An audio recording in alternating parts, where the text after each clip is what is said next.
جنتی معاشرہ قائم کرنے کے لیے، جنتی معاشرہ بنانے کے لیے بہت زیادہ ضروری ہے کہ ہمارے اخلاق اعلیٰ تر ہوں، ہمارے اخلاق نمایاں تر ہوں، یعنی ہم دوسرے مذاہب کے لوگوں سے جو پہچانے جائیں وہ اپنے گیٹ اپ کے اعتبار سے نہیں، ہم دوسرے مذاہب سے علیحدہ شناخت ہوں اپنے کردار کے اعتبار سے، اپنے اخلاق کے اعتبار سے۔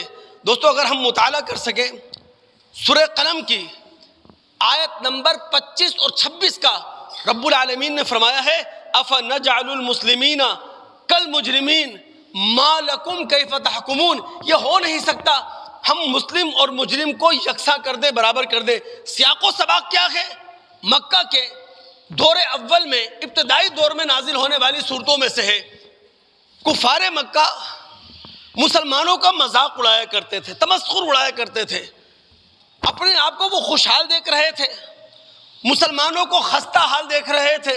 وہ کہتے تھے یہ ننگے لوگ، یہ بھوکے لوگ آسمانی بادشاہت کی باتیں کرتے ہیں، جنت کی نہروں کی باتیں کرتے ہیں، دودھ اور شہد کی نہروں کی باتیں کرتے ہیں۔ اب اگر خدا ان سے راضی ہوتا تو دنیا میں وہی کچھ ان کے پاس ہوتا جو ہمارے پاس ہے۔ تو وہاں رب العالمین نے کہا کہ تمہیں مسلمانوں کی خستہ حالی تو نظر آتی ہے، بدحالی تو نظر آتی ہے، تمہیں اپنی خوشحالی نظر آتی ہے، لیکن یہ کیوں نہیں دیکھتے اخلاق اور کردار میں تمہارے اور مسلمانوں کے درمیان ایسا ہی فرق ہے جیسا کہ مشرق اور مغرب کا فرق ہے۔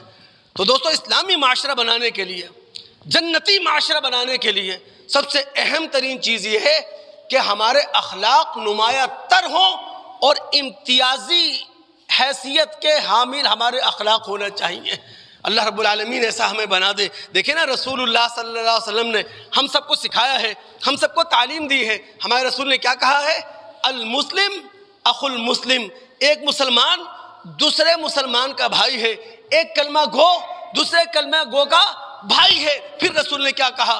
کل المسلم علی المسلم حرام دمہ ومالہ وعرضہ، ایک مسلمان پر دوسرے مسلمان کا خون حرام ہے، ایک مسلمان پر دوسرے مسلمان کا مال حرام ہے، ایک مسلمان پر دوسرے مسلمان کی عزت حرام ہے۔ اور پھر رسول نے کہا تھا التقوی ہا ہنا، تقوی کا تعلق قلب سے ہے، یعنی مسلمان اپنے اندر کے جنگل کو صاف کرنے کی کوشش کرتا ہے، اپنے اندر کی دنیا کو روشن کرنے کی کوشش کرتا ہے۔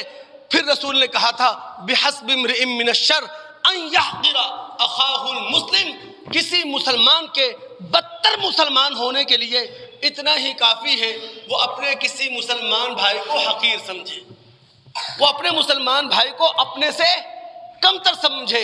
اور دوستو جب ہم مسلم معاشرے بنانے کی بات کر رہے ہیں، مسلم برادری تشکیل دینے کی بات کر رہے ہیں، تو ہماری کوشش ہونا چاہیے کسی نیکی کو چھوٹا نہ سمجھے۔ اگر کوئی اچھائی کا کام چھوٹا ہے وہ بھی کر گزرے، اگر کوئی اچھائی کا کام بڑا ہے وہ بھی کر گزرے۔ دیکھیں نیکی کی تعریف بہت ساری ہے، ہم بات کر رہے ہیں جنتی معاشرہ بنانے کی، ہم بات کر رہے ہیں اسلامی معاشرہ بنانے کی۔ جو بات میں کہنے جا رہا ہوں نا، اسے اپنے دل کی گہرائیوں میں جگہ دینے کی کوشش کیجئے گا، اور عمل کے جذبے سے اللہ رب العالمین پوری مسلم سوسائٹی کو اس پر عمل کرنے کی توفیق عطا فرمائے۔ دیکھیں نیکی کی بہت ساری تعریفیں کی جاتی ہیں، حق اللہ اور حق العباد کی ادائیگی یہ نیکی ہے، کوئی بھی اچھائی کا کام یہ نیکی ہے، اپنی آزادی کا تعبیری استعمال یہ نیکی ہے۔ لیکن نیکی کی ایک اور تعریف ہے، وہ کیا؟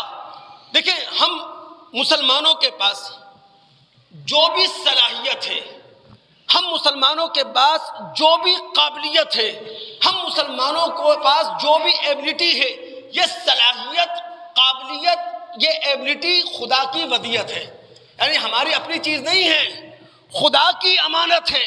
جو قابلیت آپ کے اندر ہے خدا کی امانت ہے، جو صلاحیت آپ کے اندر ہے خدا کی امانت ہے، جو ایبلٹی آپ کے اندر دوڑ رہی ہے وہ خدا کی امانت ہے۔ نیکی کی تعریف یہ ہے، اللہ رب العالمین نے جو قابلیت ہمیں دے دی ہے، جو صلاحیت ہمیں دے دی ہے، اپنی قابلیت اور صلاحیت کو خلق خدا کی خدمت میں نچوڑ دیں۔